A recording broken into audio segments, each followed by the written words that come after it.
Welcome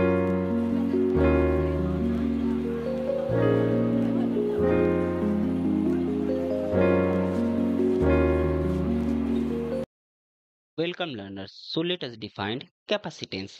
capacitance क्या होता है कि ये कंडक्टर की क्या बताता है, ये मेजर करता है। बेसिकली कैपेसिटेंस क्या मेजर करता है? Capacitance of a conductor is a measure of ability of the conductor to store charge on it. यानी कंडक्टर में कितना चार्ज स्टोर किया गया है उसको कौन मेजर करता है? कैपेसिटेंस। ठीक है, ये इसकी एबिलिटी होती है। और कैपेसिटर्स क्या होते हैं? ये चार्ज स्टोर करने वाले डिवाइस होते हैं। Means when a conductor is charged then its potential rises। यानी कोई कंडक्टर यदि चार्ज हो रहा है तो उसका पोटेंशियल क्या होता है? राइज होता है। जब पोटेंशियल इंक्रीज होता है तो क्या होता है? हमारा चार्ज भी उस पे इंक्रीज करता है। यानी इस टर्म को हम कैसे लिख सकते हैं कि Q is directly proportional to हमारा पोटेंशियल हो गया।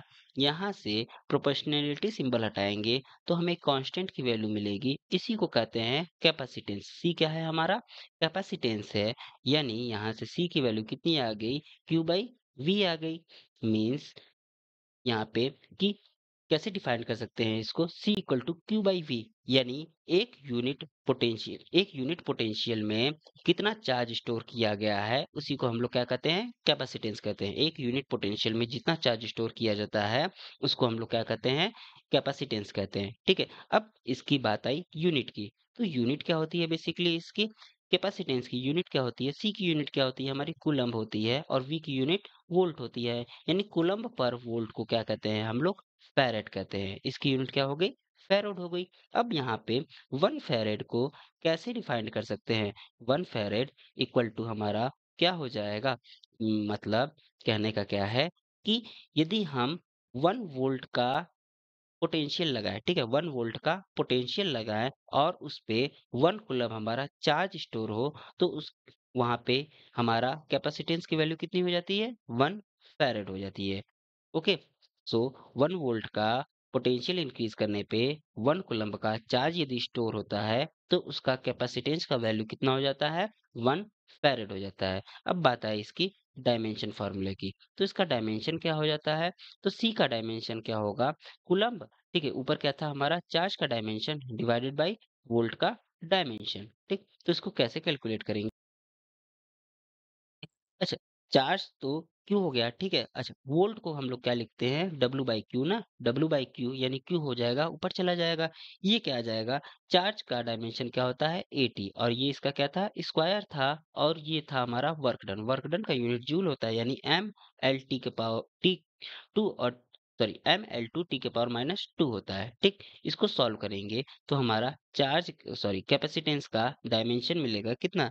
M-1 L के पावर माइनस 2 और T के पावर 4 और A के पावर 2। ये हो गया हमारा डायमेंशन किसका? कैपेसिटेंस का। ओके, सो नेक्स्ट हमें क्या डिफाइन करना है यहाँ पे कि capacitance of a spherical conductor कितना होगा? लेट्स से तो ये स्फेरिकल कंडक्टर है ना, इसके लिए पोटेंशियल V की वैल्यू कितनी होती है? 1/4 पाई एप्सिलॉन नॉट। इस पे चार्ज Q है और इसका डिस्टेंस R, ठीक, रेडियस R है। तो यहाँ से C की वैल्यू कितनी हो जाती है? Q बाई V ना। यानी यहाँ पे Q divided by 1/4 pi epsilon naught और ये क्या हो जाएगा मेरा? Q by R। ठीक, यहाँ से Q कैंसिल आउट हो गया। यानी C की वैल्यू कितनी मिली हमें? 4 पाई एप्सिलॉन नॉट R। ठीक, ये हो गया हमारा कैपेसिटेंस की वैल्यू स्फेरिकल कंडक्टर सिस्टम्स के लिए। अच्छा, एक और चीज याद रखिएगा, यदि यहाँ पे ये मीडियम, ये यहाँ पे क्या है? वैक्यूम है ना, ये वैक्यूम के लिए है। यदि यहाँ पे हम मीडियम रखें, इसको C नॉट से रिप्रेजेंट करते हैं, वैक्यूम को C नॉट से रिप्रेजेंट करते हैं। और यहाँ पे यदि ये वैक्यूम के लिए था हमारा, ठीक है। तो वेट अ मिनट, ये है वैक्यूम के लिए। ठीक, यदि हम यहाँ पे मीडियम लाएं तो क्या हो जाएगा हमारा? मीडियम के लिए हम C से डिनोट करेंगे और ये क्या हो जाएगा हमारा? 4 पाई एप्सिलॉन R। ठीक, अब हम क्या करेंगे? C, अब ये हो जाएगा मीडियम के लिए। अब हमें क्या करना है अगले स्टेप में?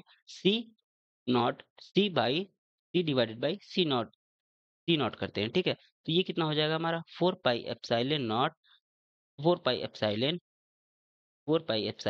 R divided by 4 pi epsilon naught R हो जाएगा, ठीक। यहाँ से 4 पाई आर कैंसिल आउट हो जाएगा, यानी एप्सिलॉन की वैल्यू कितनी होती है? एप्सिलॉन की value epsilon R epsilon naught होती है और डिवाइडेड बाई एप्सिलॉन नॉट।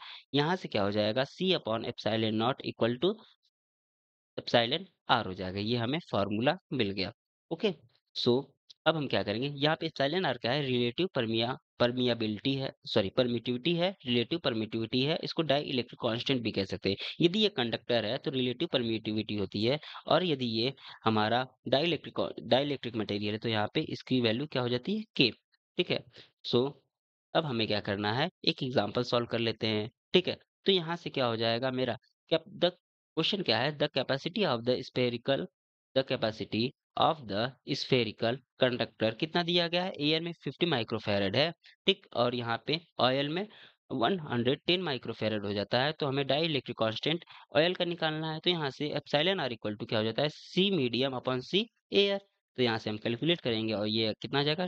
2.2 आ जाएगा, ठीक। और अगला एग्जाम्पल क्या है कि दो हमारे यूनिफॉर्मली चार्ज स्फेरिकल ड्रॉप है, ठीक है। ये पोटेंशियल V है और ये कोलिस कर रहे हैं फ्रॉम अ लार्जर ड्रॉप। ये कोलेप्स करके हमारा एक लार्जर ड्रॉप बना रहे हैं। If the capacity of the each smaller drop each C है, then find the capacity and the potential of the larger drop. हमें क्या करना है? लार्जर ड्रॉप की कैपेसिटी और उसकी पोटेंशियल फाइंड करनी है। तो इसको बेसिकली हम कैसे फाइंड कर सकते हैं? यहाँ पे इसको फाइंड करने के लिए में क्या हो जाएगा? When drops coalesce to form a larger drop, then the total charge and the volume remain conserved। तो हमारा चार्ज और वॉल्यूम क्या रहेगा? इसमें हमेशा कंजर्व रहेगा। यदि स्मॉल आर रेडियस क्या है? छोटे वाले ड्रॉप की, और इस पे क्या है? स्मॉल क्यू चार्ज है छोटे वाले ड्रॉप की। तो सी इक्वल टू क्या हो जाता है? हमारा 4 पाई एप्सिलॉन नॉट आर हो जाएगा। और क्यू इक्वल टू हमें क्या मिलेगा? क्यू इक्वल टू सी भी मिलेगा। तो अब हमें क्या करना है कि यहाँ पे वॉल्यूम कैलकुलेट करते हैं सबसे पहले, ठीक है। तो वॉल्यूम कितना हो जाएगा हमारा? वॉल्यूम का जो फ़ॉर्मूला होता है, वो कितना हो जाता है? 4/3 पाई और कैपिटल आर क्यूब। ये कितना हो जाएगा हमारा? 2 ड्रॉप्स बन रहे हैं ना? 2 ड्रॉप्स बन रहे हैं किसके? स्मॉलर साइज़ के, यानी 4/3 पाई स्मॉल आर क्यूब। यहाँ से इसको सॉल्व करेंगे तो हमें आर की वैल्यू कितनी मिल जाएगी? कैपिटल आर की वैल्यू मिलेगी 2 के पावर 1/3 और आर मिल जाएगी। ये हमें स्मॉल आर की वैल्यू मिल गई। अब हम क्या करेंगे? कैपेसिटेंस, ये क्या होगी? लार्जर ड्रॉप की कैपेसिटेंस फाइंड करेंगे, यानी सी प्राइम इसको कह देते हैं, ठीक है। तो capacitance of the larger drop, इसको हम क्या कहते हैं? सी प्राइम कह देते हैं। सी प्राइम इक्वल टू कितना मिल जाएगा हमें? 4 पाई एप्सिलॉन नॉट, ये आर हो जाएगा। यहाँ पे इसकी वैल्यू पुट करते हैं आर की, यानी 4 पाई एप्सिलॉन नॉट, और ये कितना मिल जाएगा हमें? 2। यहाँ पे मिल जाएगा कितना? ये मिल जाएगा हमें 4 पाई एप्सिलॉन नॉट, आर की वैल्यू कितनी है? 2, और ये 1/3 आर है, ठीक। तो यहाँ से हमें क्या देखने को मिल रहा है? 4 पाई एप्सिलॉन नॉट आर, इसको हम 2 को इधर लिख सकते हैं, 2 के पावर 1/3, ठीक। अच्छा, ये 4 पाई एप्सिलॉन नॉट आर क्या है हमारा? छोटे वाले के लिए, छोटे वाले ड्रॉप के लिए हमारा कैपेसिटेंस है, तो सी हो जाएगा। और ये 2 के पावर 1/3 मिल जाएगा हमें, और ये सी प्राइम मिल गया। तो यहाँ से हमें इतना मिल जाएगा। तो क्यू इक्वल टू कितना होता है? Charge equal to 2 equal to हमारा capital Q equal to 2 Q है, क्योंकि ये 2 पार्ट में डिवाइड हो रहे हैं। तो यहाँ से हमें कितना मिल जाएगा? और क्यू इक्वल टू कितना होता है? सीवी ना। तो 2, और ये कितना हो जाएगा हमारा?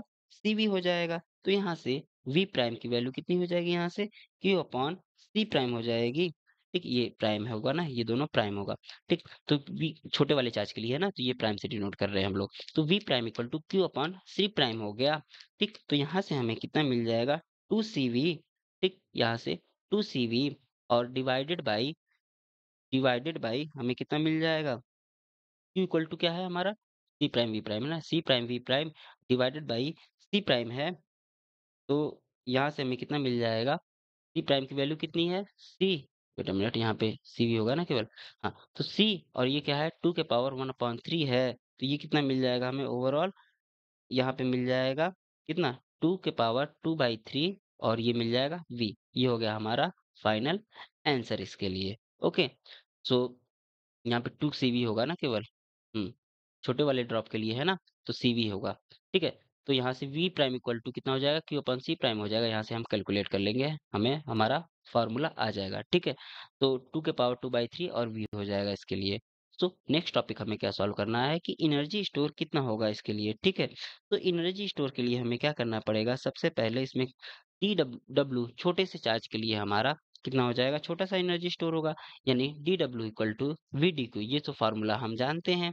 ठीक, इसके बाद हम क्या करेंगे, v की वैल्यू कितनी हो जाएगी, q इक्वल टू क्या होता है हमारा, cv होता है ना।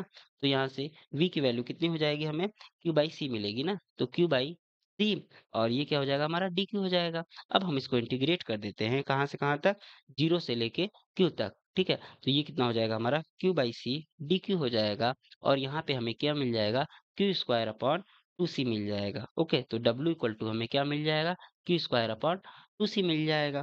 अब इसी में हम डिफरेंट डिफरेंट वे में इसको लिख सकते हैं, like that Q equal to C V है ना। तो यही जो वर्क डन हुआ यही हमारा एनर्जी स्टोर हो जाएगा, यानी U equal to Q square upon two C हो जाएगा। डिफरेंट वे में लिखने का मतलब क्या था कि कभी हम इसको सी के टर्म में पूरा लिख सकते हैं, यानी सी के टर्म में यदि लिखना हुआ तो ये कितना हो जाएगा हमारा, ये हो जाएगा हमारा u equal to half CV मिल जाएगा। ठीक है, ये दूसरा फार्मूला हो गया इसका।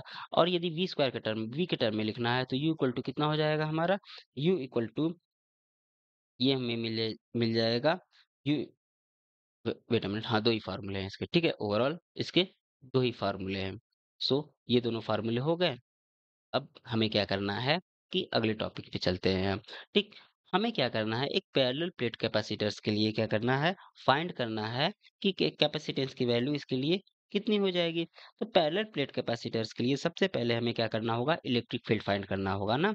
तो इलेक्ट्रिक फील्ड फाइंड करने के लिए हम क्या करेंगे, यहाँ से देखिएगा, तो यहाँ पे क्या हो जाएगा, इस वाले ये पॉजिटिव है, यहाँ पे इस पॉइंट, यहाँ पे लेट से इस वाले डायरेक्शन के लिए ये पॉजिटिव है, दूर जाएगा, और ये नेगेटिव है, ये इसकी तरफ आएगा, यहाँ पे यानी ओवरऑल रिजल्टेंट जीरो हो जाएगा, क्योंकि sigma upon two epsilon not होता है ना एक प्लेट के लिए, sigma upon two epsilon not minus sigma upon two epsilon not, ये हमें जीरो दे देगा। सिमिलरली इस डायरेक्शन के लिए भी हमें, ये इस डायरेक्शन में गया पॉजिटिव प्लेट की ओर के कारण, और ये निगेटिव के लिए इसके पास आएगा, और ये भी हमें रिजल्टेंट जीरो दे देगा।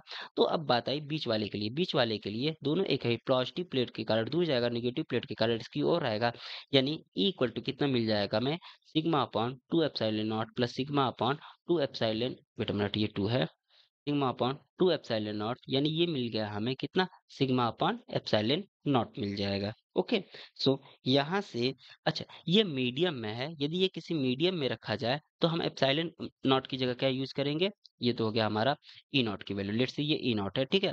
तो ई नॉट इक्वल टू हमें कितना मिल गया, सिग्मा अपॉन एप्सिलॉन नॉट। अच्छा, हम क्या कह रहे थे कि ये किसी मीडियम में इसको रखा जाए, तो ई की वैल्यू, ये क्या है, वैक्यूम के लिए है, अब हम मीडियम की बात कर लेते हैं। ठीक, मीडियम के लिए हमारा क्या हो जाएगा, ई से डिनोट करते हैं इसको, ई इक्वल टू कितना हो जाएगा हमारा, सिग्मा अपॉन एप्सिलॉन हो जाएगा। अच्छा, तो एप्सिलॉन की वैल्यू कितनी होती है, एप्सिलॉन नॉट एप्सिलॉन आर होती है, तो यहाँ से एप्सिलॉन बाई एप्सिलॉन नॉट की वैल्यू कितनी थी, ई नॉट थी, तो E naught divided by E r हो जाएगा, यानी E naught divided by E कितना मिल जाएगा हमें, एप्सिलॉन आर के इक्वल मिल जाएगा। ये हो गया हमारा फॉर्मूला। ओके, सो यहाँ पे फोर्स भी हो जाएगा कितना, F not divided by F, और डिवाइड इक्वल टू कितना हो जाएगा, एप्सिलॉन आर। सिमिलरली हमारा फोर्स भी हमें इतना मिल जाएगा। ओके, तो ये फॉर्मूले हो गए।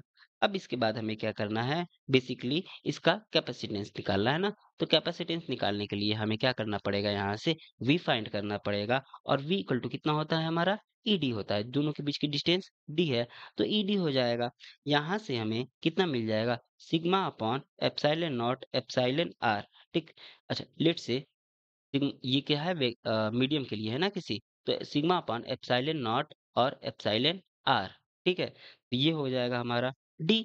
ओके, सो यहाँ से हम क्या कर सकते हैं, यहाँ से हमें ओवरऑल ऑफ फाइंड करना है क्या, इसको कैसे लिख सकते हैं, ठीक है, इसको हम कैसे लिख सकते हैं, तो सिग्मा इक्वल टू क्या होता है हमारा, क्यू बाई ए होता है ना, और ये हो गया हमारा डिस्टेंस डी, और ये हो गया हमारा एप्सिलॉन नॉट और एप्सिलॉन आर। ठीक है, तो उसके बाद हमें क्या मिल जाएगा यहाँ से, ये हो गया हमारा v की वैल्यू। तो v की वैल्यू हमने फाइंड कर ली, इसके बाद हमारा जो c होता है वो कितना होता है, q बाई v होता है। ठीक है, c equal to Q by V, ये हमें कितना मिला था, ये हमें मिला था, ये हमारा q तो ठीक है, और v कितना मिला था हमें, q by a epsilon naught epsilon r, और d मिला था, तो यहाँ से q कैंसिल आउट हो जाएगा, और यहाँ से हमें कितना मिल जाएगा, a epsilon naught epsilon r divided by d मिल जाएगा। ठीक है, तो ये हमें मिल गया C की वैल्यू। ओके, तो यहाँ से ये हो गया हमारा C, A epsilon naught epsilon R divided by D। अच्छा, ये हम ओवरऑल इतना मिल गया। अब यदि ये वैक्यूम हो सॉरी, तो यदि ये वैक्यूम हो तो सी नॉट से रिप्रेजेंट करेंगे और यहाँ पे कितना हो जाएगा एप्सिलॉन आर की वैल्यू 1 यानी A epsilon naught divided bye D. ये सी नॉट की वैल्यू हो गई वैक्यूम के लिए, ये मीडियम के लिए था। अच्छा, ये मीडियम के लिए था, वैक्यूम को हम लोग एयर भी कह देते हैं, ठीक है? एयर भी कह देते हैं, ये हो गया हमारा एयर के लिए। तो यहाँ से सी अपॉन यहाँ पे C naught divided by C की वैल्यू कितनी हो जाएगी? C naught C by C naught की वैल्यू निकालते हैं ना, सी बाई सी नॉट की वैल्यू कितनी हो जाएगी? एप्सिलॉन आर मिल जाएगी। तो ये हो गया हमारा एक और फार्मूला। ओके, यदि ये कंडक्टर है तो एप्सिलॉन आर यूज करेंगे, यदि ये डाइइलेक्ट्रिक सब्सटेंस है तो इसके लिए हम डाइइलेक्ट्रिक कांस्टेंट के यूज करेंगे। ठीक, ये दोनों इक्वल नहीं होते हैं, एप्सिलॉन आर और के। ओके, सो लिख देता हूँ के क्या है यहाँ पे? Die electric constant. ओके, तो अब हम क्या करेंगे? स्फेरिकल कैपेसिटर्स के लिए फाइंड करते हैं। तो स्फेरिकल कैपेसिटर्स के लिए फाइंड करने के लिए हमें क्या है? सबसे पहले इसके लिए क्या फाइंड करना पड़ेगा यहाँ पे? सबसे पहले यहाँ पे हम फाइंड करेंगे क्या चीज़? यहाँ पे ये ग्राउंडेड कर दिया, ठीक है हमने। तो स्फेरिकल कैपेसिटर्स के लिए हमें सबसे में पहला स्टेप हमें क्या करना है कि इसके लिए हमें इलेक्ट्रिक फील्ड फाइंड करना है, ठीक है? तो इलेक्ट्रिक फील्ड हम लोग गॉस लॉ से फाइंड करेंगे। तो फाई इक्वल टू क्या हो जाएगा? लेट्स से यहाँ पे हमने एक हमारा सरफेस लिया आर का, ठीक? ये हमारा आर का सरफेस हो गया, स्मॉल आर का, ठीक है? तो फाई इक्वल टू क्या होता है? ई ए, ठीक? और ई ए की वैल्यू कितनी होती है? क्यू अपॉन एप्सिलॉन नॉट होती है। यहाँ से एरिया कितना आ जाएगा इसका? 4 पाई आर स्क्वायर ना, 4 pi r square equal to Q upon epsilon naught आ जाएगा। बेसिकली ये ई डॉट ए होती है, ठीक है? यहाँ पे क्योंकि एंगल क्या हो जाएगा हमारा 0, तो ये हमें मिल जाएगा ओवरऑल ई ए कॉस थीटा यानी ई ए मिल जाएगा यहाँ पे। तो यहाँ से कितना हो जाएगा? ए की वैल्यू कितनी होगी? 4 pi r square equal to Q upon epsilon naught हो जाएगा। और यहाँ से हमें इलेक्ट्रिक फील्ड की वैल्यू मिली किसके लिए? स्फेरिकल कैपेसिटर्स के लिए कितनी मिली? यहाँ पे सेंटर पे आर पे यहाँ पे मिल जाएगा हमें Q upon 4 pi epsilon naught R square, ठीक? ये तो इलेक्ट्रिक फील्ड मिल गया। अब हमारा ये पहला स्टेप था, ये क्या कौन सा था? पहला स्टेप। अब हमें दूसरे स्टेप में क्या फाइंड करना है? इसका पोटेंशियल फाइंड करना है। तो V इक्वल टू हम जानते हैं कितना होता है? माइनस माइनस और ये कहाँ से कहाँ तक जा रहे हैं? R1 से लेके R2 तक जा रहा है ना, R1 से लेके R2 तक जा रहा है। और ये कितना होता है? E डॉट dr होता है ना, E डॉट dr। यहाँ पे याद रखिएगा ये जो इलेक्ट्रिक फील्ड है पॉजिटिव टू निगेटिव, ठीक है, इधर की ओर जा रहा है, सॉरी निगेटिव टू पॉजिटिव इधर की ओर आ रहा है, लेकिन हम किसको इंक्रीज कहाँ कर रहे हैं? अपोजिट डायरेक्शन में इंक्रीज कर रहे हैं। यानी हमारा जो थीटा हो जाएगा इसके लिए वो कितना हो जाएगा? 180 डिग्री का हो जाएगा एंगल। और यानी कॉस पाई की वैल्यू कितनी होती है? -1। यहाँ पे क्या लिखेंगे? -1 लिखेंगे। तो यहाँ से कितना हो जाएगा हमारा? माइनस माइनस प्लस हो जाएगा, ठीक है? तो यहाँ से हम इसको क्या लिखेंगे? R1 से लेके R2 तक। और ये क्या कितना हो जाएगा हमारा? ये हो जाएगा हमें मिल जाएगा ई डी आर मिल जाएगा, ठीक है? तो यहाँ पे इलेक्ट्रिक फील्ड की वैल्यू रखेंगे, ये तो हमारा R1 से R2 तक था। इलेक्ट्रिक फील्ड की वैल्यू रखेंगे, ये क्या था? Q upon 4 pi epsilon naught divided by R का स्क्वायर और डी आर। बाकी जो चीजें कांस्टेंट है उसको बाहर लिख लेते हैं। यानी पोटेंशियल की वैल्यू इसके लिए कितनी आ जाएगी? Q upon 4 pi epsilon naught और इंटीग्रेशन किसका हो जाएगा? 1 अपॉन आर स्क्वायर का इंटीग्रेशन कितना होता है? -1 अपॉन आर, ठीक है? -1 अपॉन आर हो जाएगा। और लिमिट कितनी रखनी है हमें? R1 से लेके R2 तक रखनी है। तो यहाँ से हमें कितना मिल जाएगा? यहाँ से हमें मिल जाएगा v की value Q upon 4 pi epsilon not, ये माइनस है ना तो हम इसको इंटरचेंज कर देंगे। लिमिट हमारी कितनी हो जाएगी? R2 से R1 हो जाएगी, यानी 1 upon R1 minus 1 upon R2 हमें मिल जाएगा। यानी यहाँ से पोटेंशियल की वैल्यू कितनी मिल जाएगी हमें? Q upon 4 pi epsilon naught. और यहाँ से हमें मिल जाएगा कितना? R2 minus R1 and divided by R1 R2। ये हो जाएगा हमारा कितना?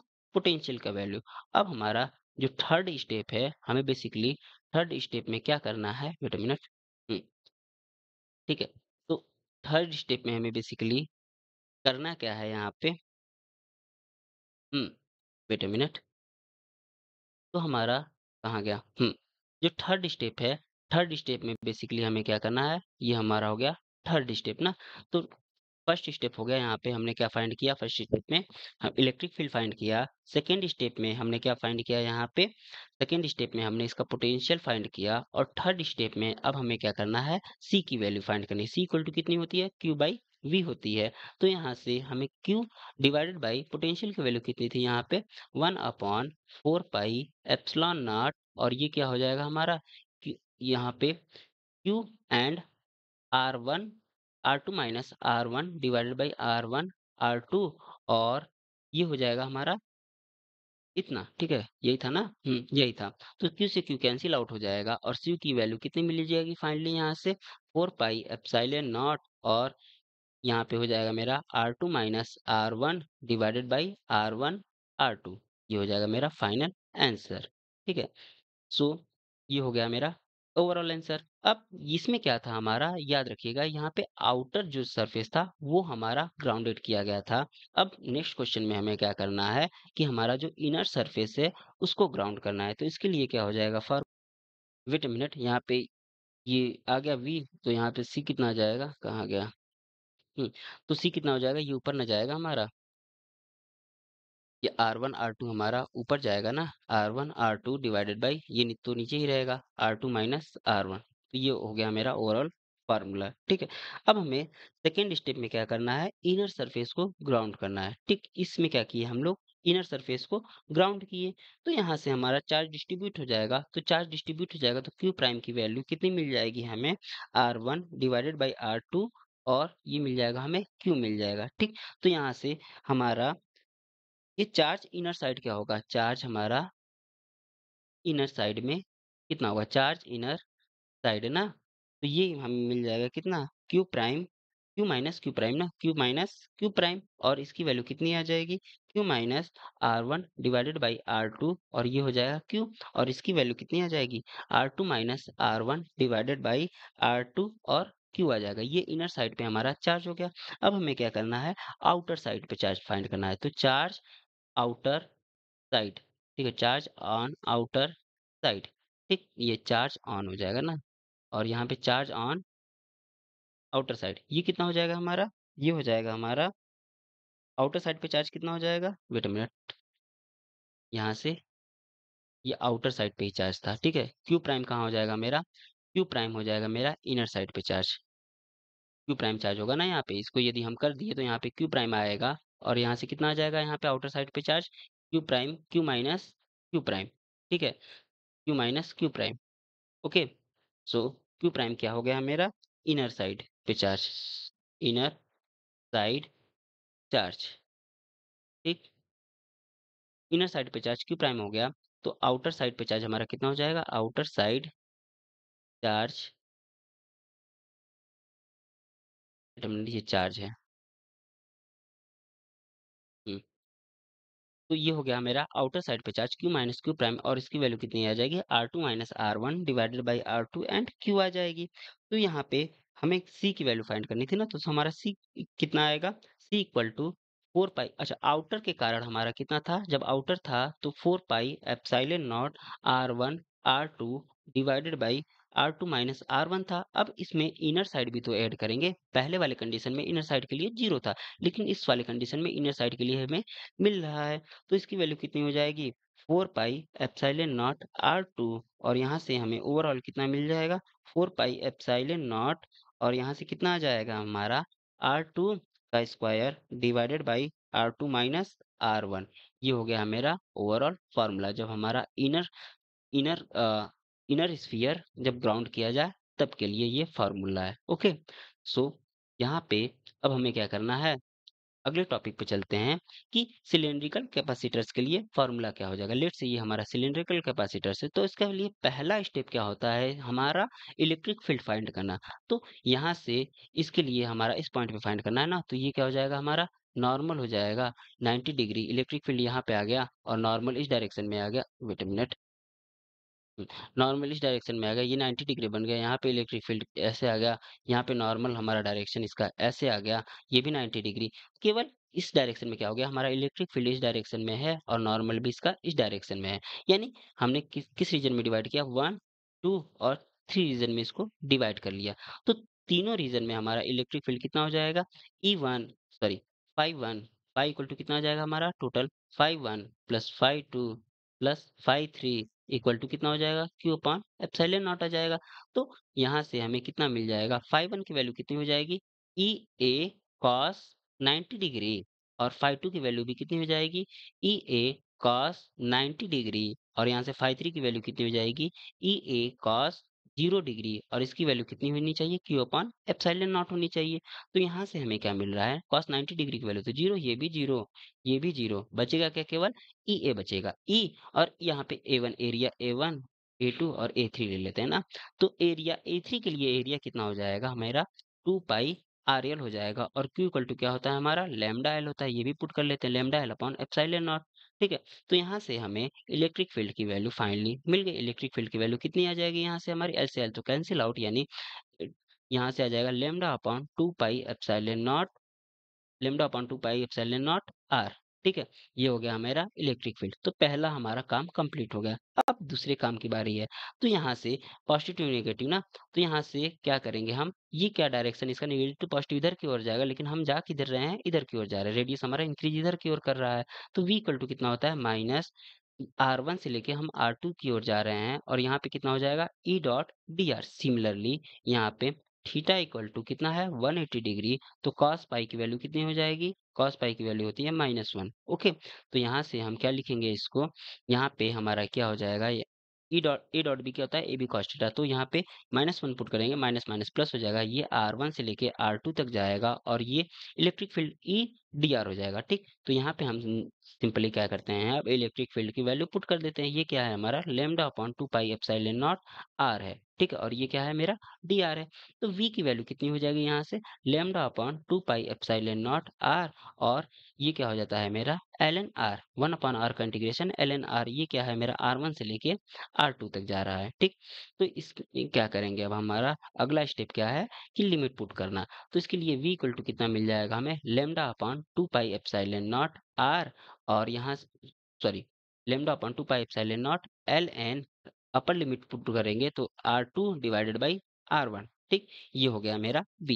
अब थर्ड स्टेप में क्या करेंगे हम c की वैल्यू फाइंड करेंगे। तो c इक्वल टू कितना होता है मेरा q बाई v होता है ना, q equal to lambda L होता है डिवाइडेड बाई v की वैल्यू यहाँ से पुट करेंगे lambda upon two pi epsilon naught और ये क्या हो जाएगा मेरा L N R2 divided by R1 हो जाएगा। तो यहाँ से लैम्डा कैंसिल आउट हो जाएगा, यानी c की वैल्यू फाइनली कितनी मिल जाएगी two pi epsilon naught L और ये क्या हो जाएगा मेरा divided by L N R2 divided by R1। इसको हम यदि ऊपर ले जाएंगे तो हमें कितनी मिल जाएगी two pi epsilon naught L और L N R1 divided by R2। ये हो जाएगा मेरा फाइनल आंसर। ठीक है, सिलेंड्रिकल कैपेसिटर्स की वैल्यू। सो यहाँ पे हमें ये मिल गया। अब हम क्या करते हैं कि एग्जाम्पल्स देखते हैं। ठीक है, तो एग्जाम्पल्स में क्या है, पहला एग्जाम्पल कह रहा है कि वेट अ मिनट, पहला एग्जाम्पल इसमें क्या कह रहा है कि एक हमारा स्ट्रेटोस्फियर है। ठीक है, ये क्या कर रहा है conducting layer of for the earth और स्ट्रेटोस्फियर जो होता है वो 50 kilometre from the surface of the earth है। Calculate capacitance of the spherical capacitors between stratosphere and the earth surface taken radius of the earth R equal to 6400 kilometre. तो हम जानते हैं कि हमारा जो स्फेरिकल कैपेसिटर्स की जो वैल्यू होती है C equal to 4 pi epsilon naught A by A B upon B minus A होती है, यानी ये R1 हो गया R2 हो गया, R1 और R2 के टर्म में यदि हम लिखे तो B क्या हो जाएगा हमारा, ये हो गया B होता है हमारा टॉप स्फीयर। ठीक है, टॉप स्फीयर की वैल्यू कितनी हो जाएगी, एक पहले अर्थ का रेडियस हो जाएगा और 50 किलोमीटर अबव था तो ये हो जाएगा इसके लिए और ए हो जाएगा रेडियस ऑफ अर्थ। इसको भी हम लोग क्या कर लेंगे मीटर में कन्वर्ट कर लेंगे और सी की वैल्यू में पुट कर देंगे तो ये कितना आ जाएगा मेरा 0.092 फैराड आ जाएगा। Okay, so next question solve करते हैं। इसमें क्या है कि एक सिलेंड्रिकल कैपेसिटर्स है। ठीक, ये क्या है कोएक्सियल सिलेंड्रिकल लेंथ कितना है 15 सेंटीमीटर, रेडियाई कितनी है 1.5 centimetre and 1.4 centimetre. Outer cylindrical is earthed and the inner cylindrical is given a charge 3.5 microcoulomb का। Determine the capacitance of the system और potential of the inner cylindrical. तो यहाँ पे length को हमने क्या किया मीटर में कन्वर्ट कर लिया, ए को भी मीटर में कन्वर्ट कर लिया, बी को भी मीटर में कन्वर्ट कर लिया और चार्ज को भी हमने सिंपली कन्वर्ट कर लिया कूलम्ब में। तो सी की वैल्यू क्या होती है two pi epsilon naught L और ये एल एन में था ना, तो ln को log में कन्वर्ट करने के लिए हम क्या करते हैं 2.303 से मल्टीप्लाई कर देते हैं ln b बाई a। तो यहाँ से इसको कैलकुलेट करेंगे तो आ जाएगा कितना 1.21 इंटू 10⁻⁻8 फेरेड आ जाएगा। अब हमें पोटेंशियल फाइंड करना है, तो पोटेंशियल v इक्वल टू क्या होता है q बाई c होता है। तो यहाँ से हमने पोटेंशियल भी इसका फाइंड कर लेंगे। ओके, तो अब हमें क्या करना है, इसमें पैरेलल और सीरीज कॉम्बिनेशन के लिए पढ़ना है। ठीक, तो पैरेलल कॉम्बिनेशन में वेट अ मिनट, यहाँ पे देखिएगा पैरेलल कॉम्बिनेशन ना, तो यहाँ से सबसे पहले सीरीज कॉम्बिनेशन। ठीक है, सीरीज कॉम्बिनेशन में क्या होता है, चार्ज हमारा सेम होता है। ठीक, ये हम जानते हैं सीरीज कॉम्बिनेशन में चार्ज हमारा सेम होगा। तो क्या बदलेगा, हमारा पोटेंशियल बदलेगा, यानी v इक्वल टू कितना हो जाएगा, यहाँ से हमें v1 plus v2 plus v3 मिल जाएगा। ठीक है, और यहाँ पे q इक्वल टू कितना होता है, cv होता है ना, तो v इक्वल टू कितना हो जाएगा हमारा, v equal to c by v equal to q by c हो जाएगा। ठीक, यानी यहाँ से कितना आ जाएगा हमारा q, यहाँ पे चार्ज कितना है, वेट अ मिनट, चार्ज तो सब पे सेम है, यानी q divided by c1 plus q divided by c2 plus q divided by c3, और यहाँ पे क्या है v। तो यहाँ से हम q को कॉमन लेते हैं, यानी q को कॉमन ले लिए तो ये क्या बचा 1/c1 plus 1/c2 plus 1/c3 बन गया। और यहाँ से q को नीचे भेज देते हैं इस साइड, तो ये क्या बन जाएगा v upon Q equal to 1/c1 plus 1/c2 plus 1/c3 मिला हमें यहाँ से। तो यहाँ से हमें क्या मिल जाएगा ओवरऑल v बाई क्यू कितना होता है, c इक्विवेलेंट ही होता है ना, तो c इक्विवेलेंट इक्वल टू कितना मिल जाएगा 1/c1 plus 1/c2 plus 1/c3। यानी ये बिल्कुल अपोजिट बिहेव कर रहा है, किसकी तरह, रेजिस्टेंस के जस्ट अपोजिट बिहेव कर रहा है, यानी ये सीरीज का पैरेलल बना रहा है। ओके, अब हम सॉल्व करेंगे पैरेलल कॉम्बिनेशन के लिए। तो हमें पता है पैरेलल कॉम्बिनेशन में पोटेंशियल डिवाइड नहीं होता है, चार्ज डिवाइड होता है, यानी चार्ज q इक्वल टू कितना हो जाएगा q1 plus q2 plus q3 मिल जाएगा। और यहाँ से हमें क्या मिल जाएगा, q1 की वैल्यू q इक्वल टू कितनी होती है, cv होती है ना, तो c1 v plus c2, wait a minute ये c2 है, c2 v plus c3 v, और ये था हमारा q था। तो यहाँ से हमारा v कॉमन हो जाएगा और इसके नीचे इसको भेज देते हैं। ठीक है, यानी यहाँ से मिला c1 plus c2 plus c3, और यहाँ से q बाई v कितना होता है मेरा, c इक्विवेलेंट ही होता है। ठीक, c equivalent equal to c1 plus c2 plus c3 हमें मिल जाएगा। तो ये था हमारा पैरेलल और सीरीज कॉम्बिनेशन के लिए क्वेश्चन, सॉरी सॉल्यूशन। ठीक है, मतलब इसका फॉर्मूला क्या हम अप्लाई करेंगे, तो इसके कुछ एग्जांपल्स भी देख लेते हैं यहाँ पे। तो एक हमने एग्जांपल लिया है यहाँ पे कि यदि कैपेसिटर C2C4C से इनफाइनाइट है, ये क्या है कनेक्टेड पैरेलल है, तो हमारा इफेक्टिव कैपेसिटेंस की वैल्यू कितनी हो जाएगी। अच्छा, तो C रिजल्टेंट कितना हो जाएगा, C+2C+4C, इसका हम नॉर्मल सम करते हैं, और ये सम क्या है, C कॉमन ले लेंगे इसमें 1 प्लस 2 प्लस 4 प्लस इनफाइनाइट। अच्छा, इसका सम होगा वो इनफाइनाइट होगा, यानी C इक्वल टू क्या आ जाएगा हमारा, इनफाइनाइट आ जाएगा। ठीक, तो यहाँ से अब हमें क्या करना है कि एक C4C और 16C और इनफाइनाइट ऐसे ही हम क्या करते हैं, इसको सीरीज में ऐड करते हैं, तो हमारा रिजल्टेंट कैपेसिटेंस की वैल्यू कितनी आएगी, तो सी इक्विवेलेंट हमारा रिजल्टेंट कैपेसिटेंस होता है, और इसकी वैल्यू क्या होती है 1/c Q equal to 1/c पहला हो गया, 1/4c दूसरा हो गया, 1/16c तीसरा हो गया, ऐसे ही इनफाइनाइट टर्म पे जाना है। ठीक है, तो इसमें 1/c हम कॉमन ले लेते हैं, तो हमारा क्या बचा 1, 1/4, 1/16, ऐसे ही इनफाइनाइट टर्म्स के लिए बचा। ये हमारा जीपी सीरीज बना रहे हैं, और जीपी सीरीज में इनफाइनाइट टर्म का फार्मूला होता है सम का a अपॉन 1 माइनस आर होता है। ठीक, यहाँ पे फर्स्ट टर्म क्या है, a है, और कॉमन रेशियो क्या है 1/4 है, तो c इक्विवेलेंट 1/c इक्विवेलेंट की वैल्यू कितनी हो जाएगी, ये इनफाइनाइट बना रहा है टर्म ना, तो a अपॉन कितना हो जाएगा, a अपॉन 1 माइनस आर। ठीक, a अपॉन 1 माइनस आर हो गया, और 1/c जो कॉमन था पहले से था, यानी c इक्विवेलेंट की वैल्यू इसका जस्ट रिवर्स कर देंगे, तो हमें कितना मिल जाएगा 3/4 फैरेड। ठीक है, 3/4 c फैरेड मिल जाएगा। ये हो गया हमारा फाइनल आंसर। So thanks.